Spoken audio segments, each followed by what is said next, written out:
So today is Foundation Sunday, and I want to begin with maybe a backdrop, because it would be easy for us to focus in on what do we want to do as a church. And I think that's actually too small of a question. The question we should be asking is, what do we want for the future of humanity? And how can we be a significant part, a seismic part of shifting the human story in the direction of what is good and beautiful and true? I've always wondered things like, how do things exist? I know it's kind of an odd question, but we're aware of everything that does exist, but we're not really aware of the things that do not exist. And I think the things that do not exist are probably an overwhelming proportion in relation to the things that do exist. What do you mean the things that do not exist? The ideas that have not yet been translated into reality. I mean, think about it. There was a day there was no iPhone, and now no one remembers a day without one. There was a day without any landline telephones, and now you're wondering, what is a landline telephone? There was a day without flat screen televisions. There was a day, I know this sounds absurd, but there was a day without televisions. One day, they did not exist. They only existed in the realm of that which does not exist but could be. It gives me goosebumps to think about the things that exist in the space of non-existence, waiting to be created by someone who has the imagination and the discipline and the courage to bring it to reality. But I also think about things that used to exist but no longer exist, and that kind of makes me sad, because that one day that will be me. But I think about things that used to exist. Are there things that you thought would always exist and now they don't exist? I remember when we moved to Los Angeles 35 years ago, I was so far behind everyone else that I discovered Blockbuster here. I still remember there was a Blockbuster in Alhambra, right on the edge of Monterey Park, and I was introduced to the world of video. I remember when I got my membership, I had a little blue card. I felt so powerful. And I could go in there and just check out movies and watch them. I started binging.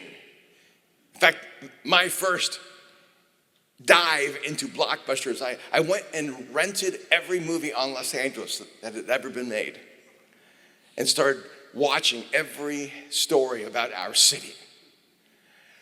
I just thought Blockbuster would always exist. And now it doesn't. For a while we lived in Dallas, and there was a football conference called the Southwest Conference. It was a proud conference, but they thought they would always exist. And some of you have never heard of the Southwest Conference, just like some of you have never heard of the Pac-8.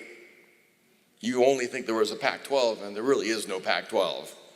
Did you ever imagine there would be a day where USC and UCLA were not a part of the Pac-12? There's so many things that, in fact, the things that shouldn't exist still exist. I don't know why, but my mind went right to McDonald's. And there are some things I think to myself, how does that still exist when that doesn't exist anymore? And then I think of things like this nation. We just assume this nation will always exist, but we've had a pretty good run for a few hundred years. We may not exist. There may be a generation to come related to you that will not remember the existence of this nation. It's terrifying, isn't it? Well, at least it's fascinating, because the Roman Empire doesn't exist anymore. The Egyptian Empire doesn't exist anymore. The Greek Empire doesn't exist anymore. There were empires that thought they would always exist that are now just stories. And we wonder if they're actually history or mythology. How does something exist and then cease to exist? And does it matter? But it seems to me that there are a lot of things that could exist that do not exist but not because someone doesn't have the idea. In fact, I'm going to guess some of you have an idea that should exist, but you've never made it exist. In fact, some of you are haunted by that. You just know you have this incredible idea, but you cannot figure out how to connect the dots to make that idea happen. Sometimes it's called a script, right? I have this script. I have this movie idea. Everyone does, by the way, in LA. There is no occupation in LA that doesn't include screenwriter. Because we all have ideas that will never come into existence. What exists are the things that not only we imagine, but that we create. And somewhere in between imagination and creation, there's this fuel that's called love. It's not intelligence. I've seen less intelligent people be more successful than more intelligent people. It's not talent. I've seen far less talented people succeed far more than incredibly talented people. It's this intangible ingredient called love that somehow an idea is now translated out of something abstract, and it captures someone, and they develop a passion for it, and it begins to consume them. And even though everyone else thinks that it might be insane or superfluous or meaningless, that person is so gripped by it that it becomes them. It's no longer their idea, it is them. And then they create it. Jesus has a conversation like this that I'd like for us to build off as we look at the future of Mosaic. And for me today, I cannot imagine a more personal conversation that I could have with you than this one. Because this is not an idea that I have. Mosaic is not an idea I had. Mosaic is an idea that had me. Something that consumed me, something that I found myself in love with, that demanded creation. In Luke chapter 14, beginning in verse 28, Jesus told this story. Suppose one of you wants to build a tower. Won't you first sit down and estimate the cost to see if you have enough money to complete it? For if you lay the foundation and are not able to finish it, everyone who sees it will ridicule you, saying, this person began to build and wasn't able to finish. Or suppose a king is about to go to war against another king. Won't he first sit down and consider whether he is able with 10,000 men to oppose the one coming against him with 20,000? If he is not able, he will send a delegation while the other is still a long way off and will ask for terms of peace. In the same way, those of you who do not give up everything you have cannot be my disciples. That last part's a little disturbing. Because Jesus is actually talking about layers of reality. He's talking about the price it will take for you and for me to become the person God created us to be. That we need to measure that there is a process involved, because building your life is like building a tower. Building your life is like going to war.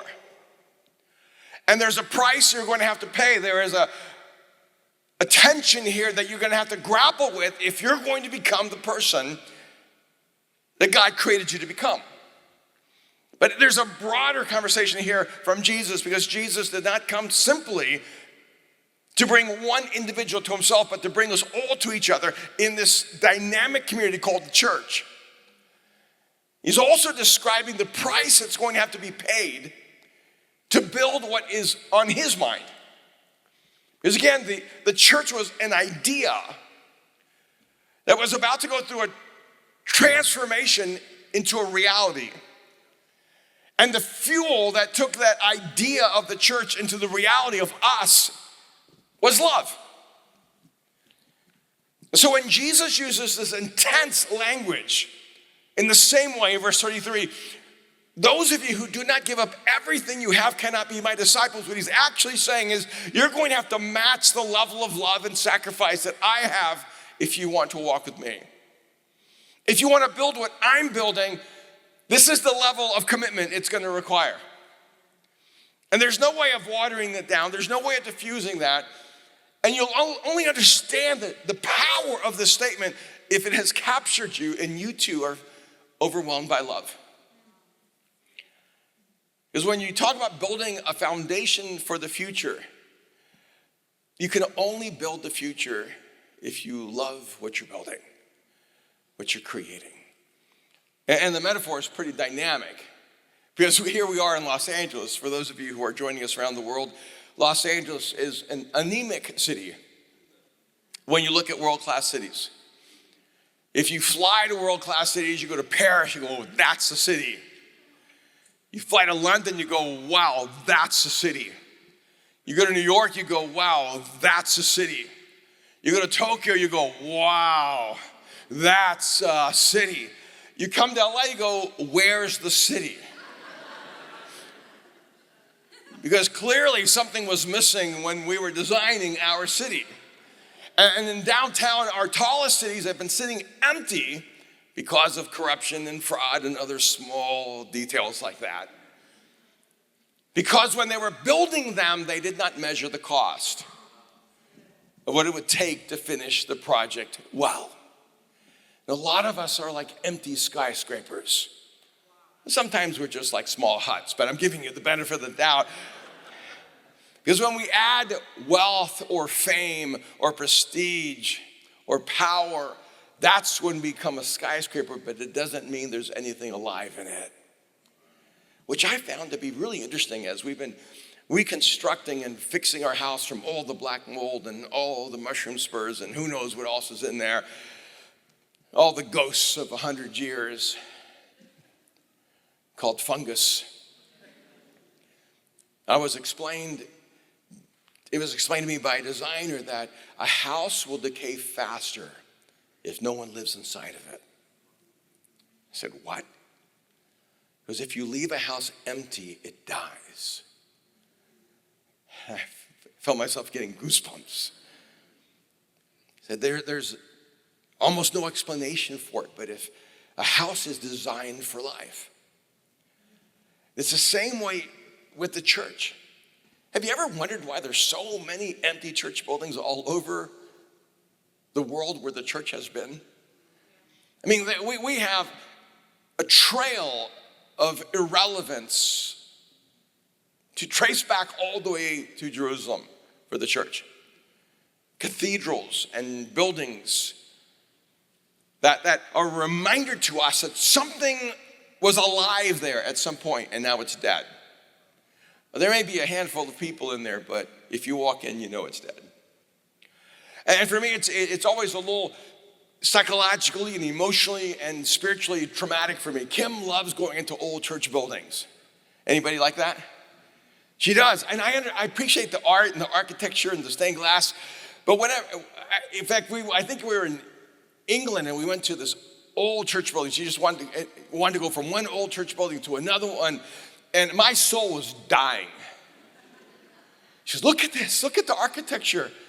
And I'm sitting there looking, going, look at the emptiness. Look at what was. Look at what isn't. I ruined a really good tour experience. And because all I see are the tombs and the skeletons and the decay. I was going to do like my one political survey today. I was going to actually make you tell me which party is your preferred party. You ready? Okay. And I'll have you stand. All right? Just do this in Hollywood. Do this all over the world right now. Okay. All right. If your preferred party are the Whigs, if you're a registered Whig, or if you're a registered Federalist. Yeah, that's what I thought. They had a huge advantage. The first party were the Federalists, but they don't exist anymore. We had 2 presidents who were Whigs, well, actually 4, but 2 of them came in without election, and they don't exist anymore. There's a dynamic that Jesus is telling us, that nothing continues to exist if it's not alive. And if you're looking at building your life, and if you're looking at building the future, you need to ask yourself, what will you build? This is the question I have for us today. Like, what will we build together? I cannot shake how hard it is to talk to people about how important the church is. I don't know why. It's an odd kind of space to be. I still remember 30 years ago, I was invited to do this retreat up in the Ojai Valley with all these movie producers and television producers, and even Oprah's producer. And they were all married couples, and Kim and I were there, and it was very warm and lovely and intimate, and I was the speaker of the 3 days. I was new to LA. But we had just begun to form Mosaic, and people started hearing about Mosaic, and I remember one of the top producers in Hollywood, and these were all Christians, people who believed in Jesus, and one of them said, "We really like Mosaic, but don't let it get too large and ruin it." I said, "What?" They go, "Yeah, Mosaic's wonderful because it's small." They didn't know we were a few thousand people. It just felt small because we're in a lot of little properties all over the city. And I said, "Would you ever say that to the president of UNICEF? Don't let UNICEF get too big because you'll ruin it." You would never say that to the United Way, or you never would say that to Habitat for Humanity, or you would never say that to the Charity Water. And I said, you would never say that to any charity you actually thought was doing good in the world. She goes, "That's true." So then why do you think that about the church? And she said, "I don't know." I said, "It's because you actually don't believe the church does any good in the world. For you, the church only exists for Christians. We're just here for you, for your convenience. And so we're supposed to be the small coffee shop that locks its door once you're inside, so that you can have a seat and have great coffee and have the hot pastry, because you don't want anyone else to ruin your experience." And the reality is that for many of us, we have not been building the church for the right reason. I'm so grateful that when you come, you get a really beautiful experience here. I love that. I love that I get that. In fact, someone asked me, "How long are you going to live in LA?" And I said, "Well, LA is not the most magnetic city in the world. I'm just going to say that. Okay, and where we live, there's homeless around and garbage around and violence around and weirdness around." I said, "But I can't leave LA because LA is where I have Mosaic. And I spent my whole life dreaming of a community like this one, so I'm just sort of stuck." I mean, I don't mean stuck in a bad way, but stuck in a real way. Because I do not believe you exist almost anywhere in the world. And it makes LA the most valuable city in the world to me.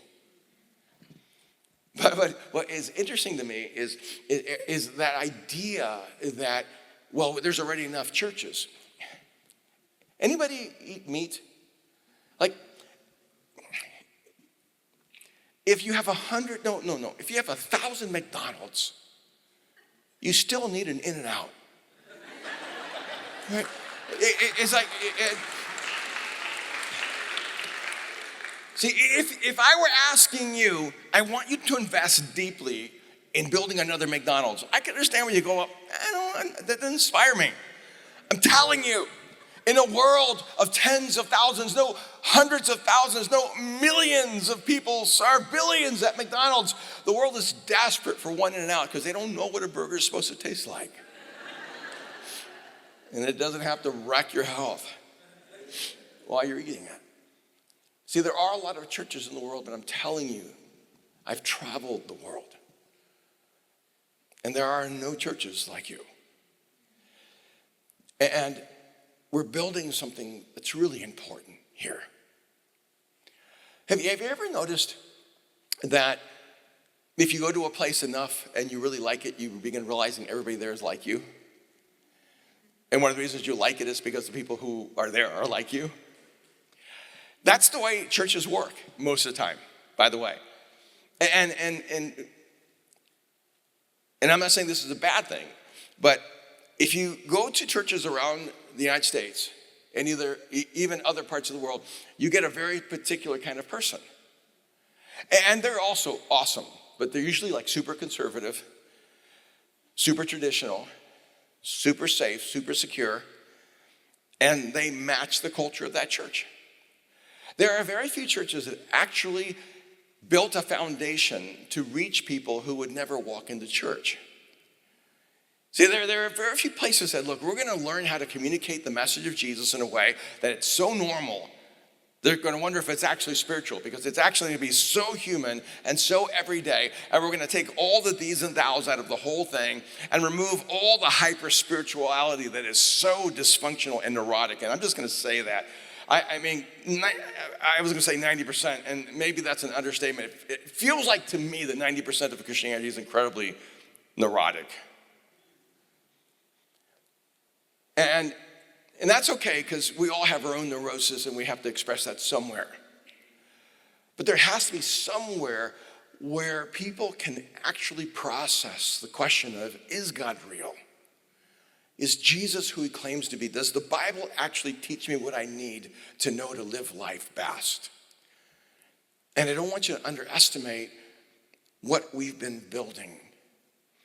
And by the way, it's really easy to spend your entire life just paying the bills rather than building something. And you know why? Because the bills have to be paid, right? I mean, that's something Kim's always reminding me. You know, bills have to be paid, right? And we have to pay the bills. And paying the bills is not sexy. It's not romantic. It's not inspiring. I never wake up in the morning going, wow, my life has meaning. I paid the bills, right? Like, if anything, paying the bill sucks the meaning out of my life.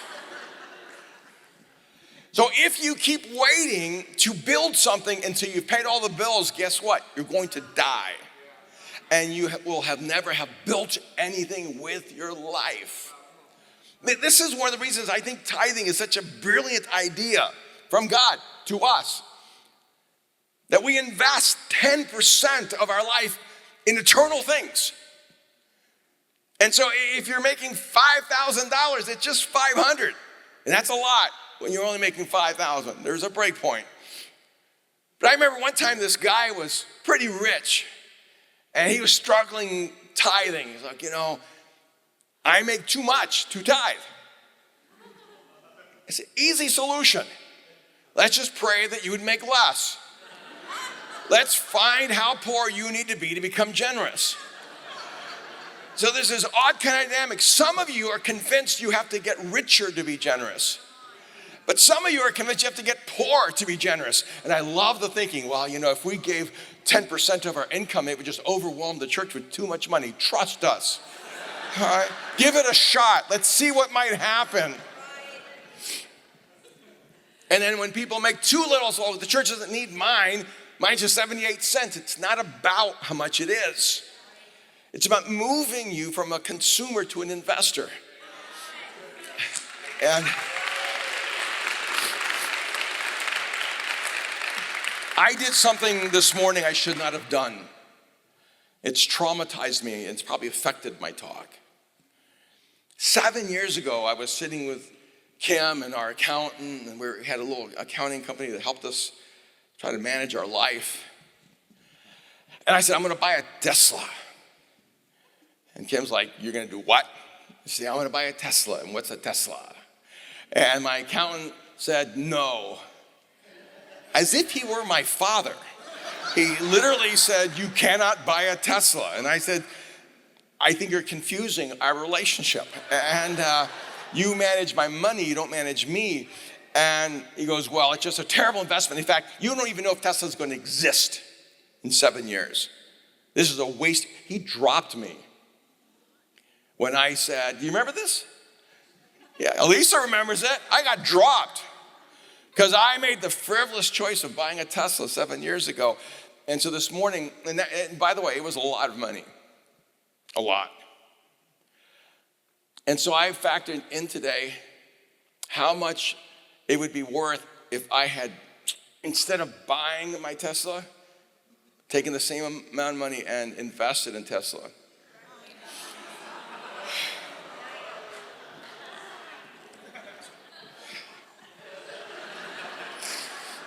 So, 7 years later, my Tesla's in the shop. And Kim would say my Tesla is always in the shop. Elon has a lot of work to do on those early Teslas. And I thought to myself, I believe in green energy. I know that sounds very progressive. Some are like, what? But that's just me. I've always been a very consciously environmentalist person.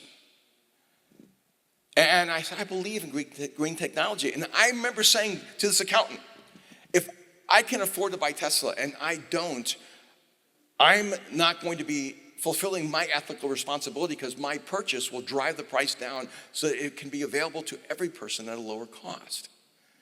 Like you have a moral, this is my thinking, you have a moral responsibility. If you have money, to buy the things that need to be driven down for everyone to make the world better. And he said, just wait for someone else to do that. But now I have a Tesla that kind of like, we'd say like close to worthless. Like, if I tried to sell it, it'd be close to worthless. And, but if I had taken the same money, it would have been worth around $5 million. And I'm not over that yet, okay? Because I just realized that this morning. And I had this little voice in my head. He said, that's the price you paid for being a consumer instead of an investor. But here's the difference, you see. I won't feel that $5 million because I never had it. It was just available to me by one choice I didn't make. I chose to consume and enjoy rather to invest and benefit. I'm sorry. I don't regret my choice. I regret the choice I didn't make. Now, if you're here and you experience the benefit of Mosaic, you're beautiful. You're like me. With my Tesla, I was a customer. You're a customer. And maybe at worst case, you're a consumer. You're an experiencer of a beautiful thing. But you need to move from being an experiencer to an investor. Because you don't want to spend your life just paying your bills. You want to spend your life building something. See, I'm not asking you to do something for me. I'm asking you to join me to do something for the world. Because we are building the future. We are building the foundation for the future. And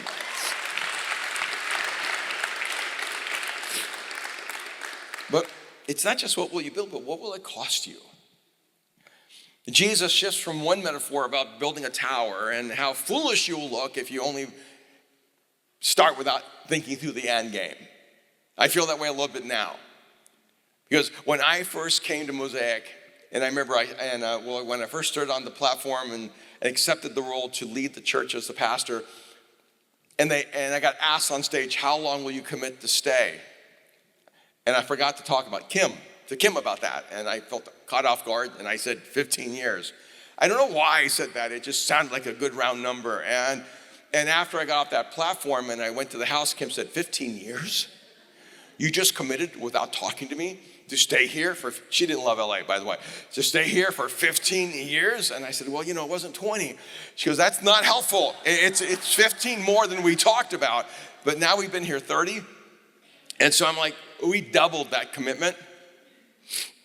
And now in my mind, I'm going, okay, what will it cost me?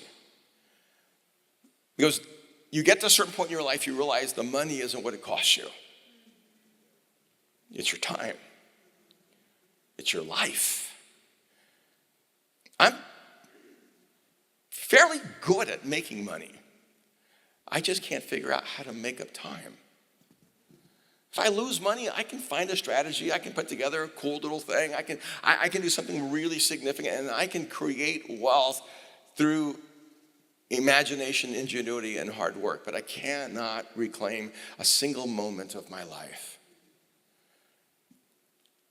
So when I ask you to join us in giving financially, I'm asking for what I am convinced is the least important part of your life. Well, I don't know. See, this is what I've come to realize. This is what I come to realize the hard way. Is that if you haven't actually made the breakthrough in giving, you haven't made the breakthrough in living. Because you're not going to give God 90% or 100% of your life if you can't even figure out how to release the grip on your money. And so the second parable is a more intense one.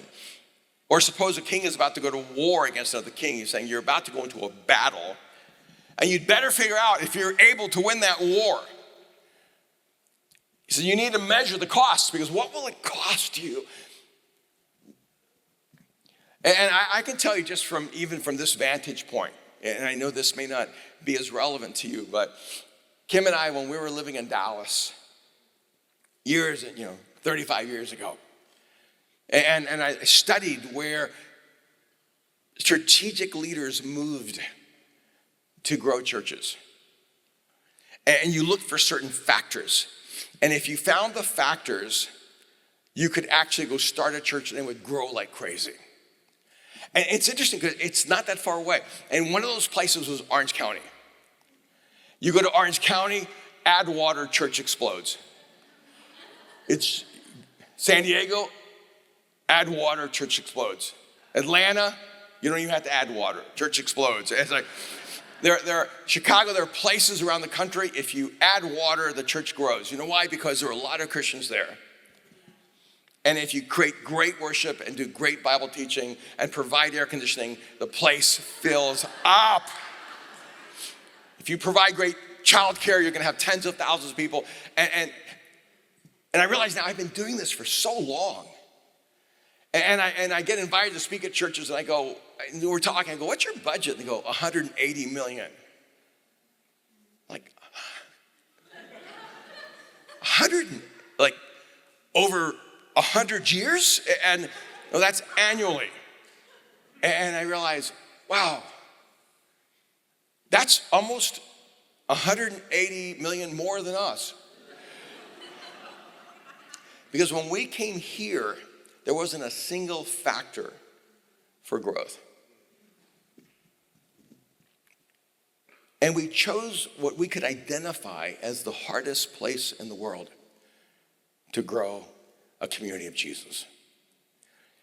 Now, what's really beautiful is 35 years later, other churches have come here and started, because when you break the ground, other people come and plant too.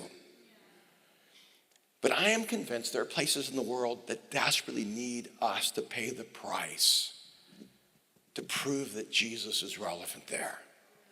See, I just look at places like Mexico City and New York and London and Tokyo and so many other places in the world where I think the way Jesus has taught us how to talk about him, the way our community has carefully over 30 years crafted what it feels like to be a community of faith, that's the key that will unlock so many cities in the world.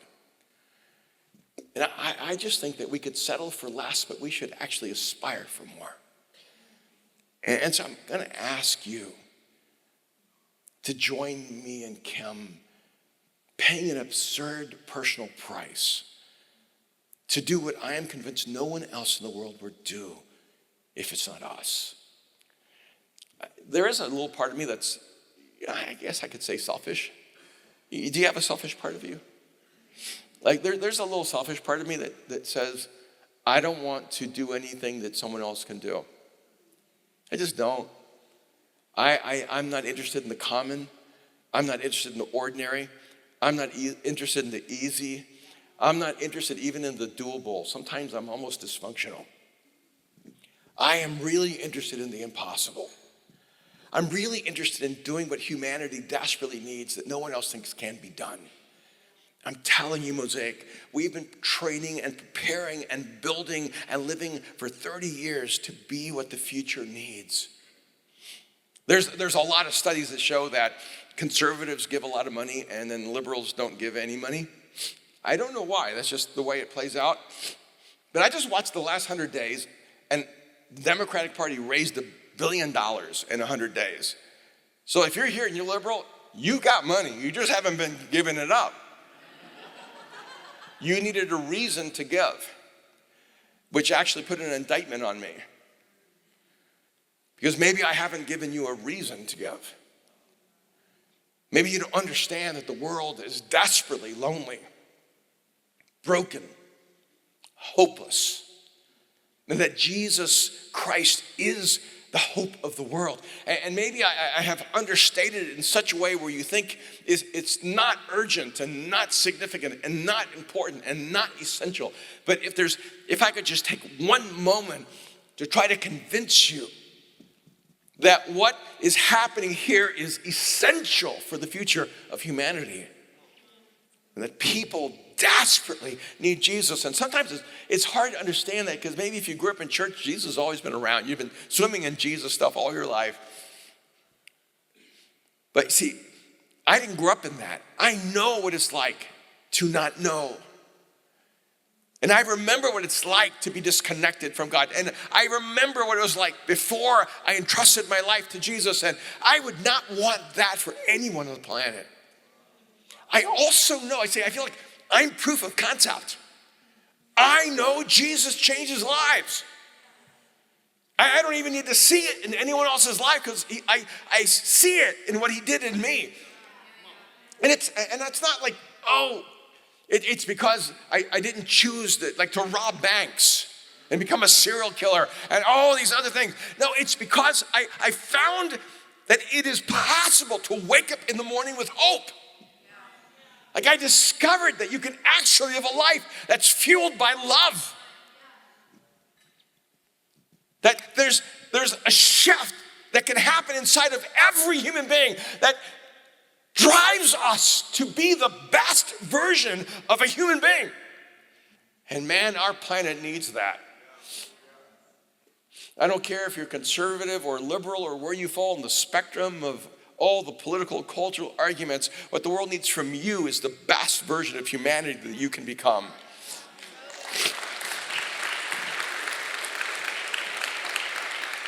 And we need to bring to the world what no one else is going to bring. I love that we do lots of things. We build schools, we dig wells, we build houses, we build farms. I mean, Mosaic has been a part of so many extraordinary humanitarian projects around the world, and we'll be involved in many more. But there are other organizations that we do that with. There is no other organization in the world that takes up the mantle of saying we need to bring what Jesus has done for them and who he is to them and how he can transform them to the world. That's our singular responsibility. And so the last question I have for you is, what is it worth to you?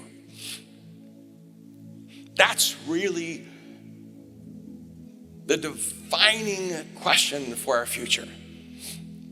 I do have a massive, ridiculous ask. I'm going to put it up here because I've been told I'm not very concrete. We're going to sponsor these two. No.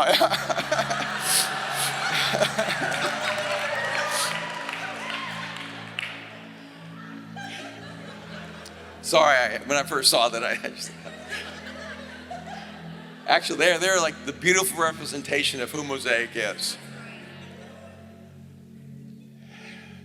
This is what kind of crashed into my brain. We need about a $7 million budget every year in LA just to do what we do.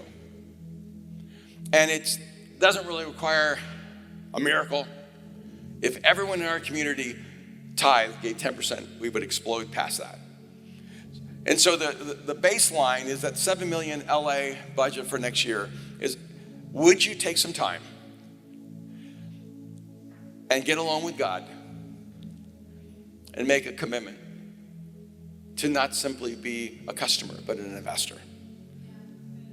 To not just pay the bills, but to build a future. And if we all make a commitment to do that, and by the way, the reason we're here is because some people give away more than that to make up for those who don't give. But then I want us to stop always being so short on resources. And frankly, this is very personal. I feel like I was in a conversation with God, and I was like, God, I'm running out of time. He goes, well, the way you accelerate time is resources. And I go, oh. So I don't need to ask you for more time. I need to ask your people for more resources. And if we can have more resources, we'll get more time. Because we will outlive ourselves. If we build a foundation, we're not building the building, we're building the future. And our kids will take over the future. And by the way, Aiden is so much cooler than David.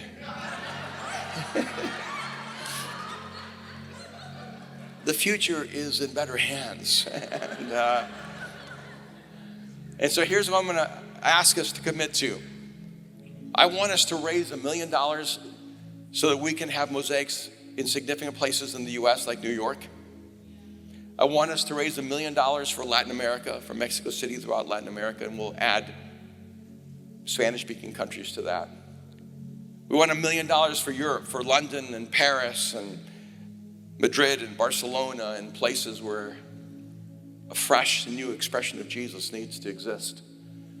I want $1 million for Asia. I don't want to give up on the work we've done in Asia. I want us to go back to Japan. I want us to go back to Hong Kong. I want us to go back to those critical cities in Asia and bring the community of Mosaic and the message of Jesus there. And then I want us to have $1 million in our humanitarian coffer for Mosaic Global so that we're not constantly having just to ask people and ask people and ask people to give for strategic projects that are so important. What we've done in Malawi is more than just local. It is leveraging the transformation of a nation. And I'm just so grateful for every person who's gone and given and been a part of that. So this is the vision I want us to embrace together, a goal of $12 million. And I'm looking at it as a 5-year project. We need $7 million right up front if we all just start tithing together. And that doesn't include just South Pasadena and just Hollywood. I want to invite everyone around the world. If Mosaic is investing in you, I want you to invest in Mosaic. If Mosaic is the source of your spiritual vitality and your spiritual growth, I want you to be an investor here, not just a customer. And I want us together to not only believe, but also to sacrifice, so that we can actually build a $12 million budget for the next 5 years. So when we go into 2030, we've built a foundation over 5 years that we can see the generations after us take leadership over. Because we're not finishing a building today. We're laying a foundation for the future. And you might be here and you're aghast. You know, one of the things I'm always afraid of when someone says, I don't go to church because all they do is talk about money. If this is your first time in church, bad luck on you. Like, it's like, this is the one day you happen to walk in and I am talking about money. And if I haven't been clear, because sometimes I'm not very clear, I am talking about money. And I'm talking about us giving sacrificially, insanely, so that we do not simply consume, but we create. We don't simply experience Mosaic, but we invest in Mosaic. I cannot give you anything more important to me than the years ahead in life. So I don't think I'm asking you for more. I actually think I'm asking you for less and hoping some of you will give more. Because the last thing Jesus said is, in the same way, those of you who do not give up everything you have cannot be my disciples. So if you think my ask is high, what Jesus is asking from you is everything. Everything. What does Jesus want from me? Everything. Once you give him everything, then it's just about praying and letting him tell you how to distribute it. Because everything belongs to him. And that everything isn't everything you have. It's everything you are. which is far more. Would you bow your heads with me just for a moment?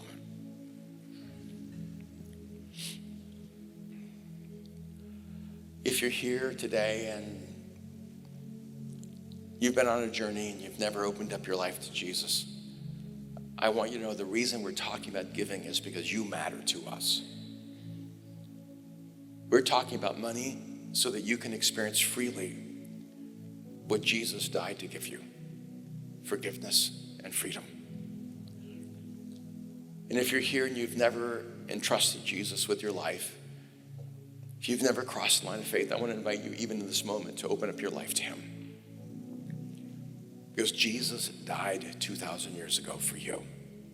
He's waiting for you to open your life to him. It's just a simple prayer. Jesus, I give you my life. That's it. That's where it starts. Jesus, I give you my life. Jesus, I give you my life. And if that's your prayer, your desire today, I want to pray for you. Would you just take a moment right now and just raise your hand and say, hey, that's my prayer. That's my prayer, Jesus, I give you my life. Anyone here? Anyone in Hollywood? Right now, just let us know. Father, I am so grateful for the thousands upon thousands of people who have found you through this community of Mosaic. The marriages that have been saved, the families that have been restored, the futures that have been created into something beautiful and extraordinary. I thank you, God, for every person who has ever given a dime to Mosaic. I thank you for their investment in what you are doing. But God, I'm just believing that you are not the God of small change. That you have placed on us something so big, so profound, so important to the future of humanity. That you will raise up men and women who will give sacrificially, generously, insanely to make this happen. God, I pray that today would be the beginning of us laying the foundation for the future. We pray in Jesus' name. Amen. I didn't talk to you about specifics. Oh, well, let's just thank God for this day. Come on. And are you going to walk people through the specifics of how to give? I don't know. Yes, because some of you know what you're supposed to give right now to start with. Maybe the number came into your heart, to your mind, and I just want to encourage you to give that today. And even if it's not the full amount, if it's like, oh, this is what God put in my heart, I want to challenge you to give something that's connected to that so you don't lose that. Because when you hear God's voice, you need to act and respond to him. And it made me a little nervous this morning when Kim said to me, I couldn't believe when you said 5 million. That's the amount that was on my mind. And I'm like, you mean like for us? You know, but I'll embrace that, you know, and I would love to be able to give 5 million. Now I just have to go figure out a way to make at least 6. All right. And, but if God's speaking to your heart, act now, but also begin to think in terms of what will you do this next year? What can we do in 2025 together to build this foundation? Because we want to raise as much of this as possible up front so that we can begin to engage these projects around the world right away. All right. If you have more questions, we're going to be available to answer for you. Love you guys. Wow. Wow, what a beautiful message. I'm so honored to be part of this movement, and I love the fact that everything Pastor Erwin says, he lives, and he models the highest level of generosity, and he lives the freest life, and he takes the greatest risks. And giving just gives you that permission to do that. So let's do that now. We're going to take some time just to give and respond by faith. This is the way we give our hearts to Jesus, even in this moment. There's specifics about how you can give.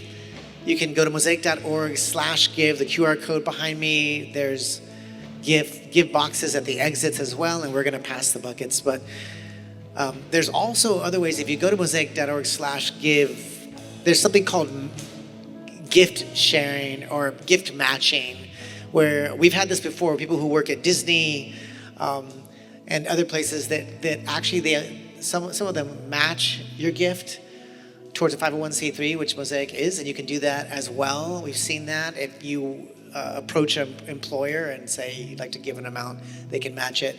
There's stocks, cryptocurrency, there's all kinds of different ways. But let's just take this moment and give together to build our foundation.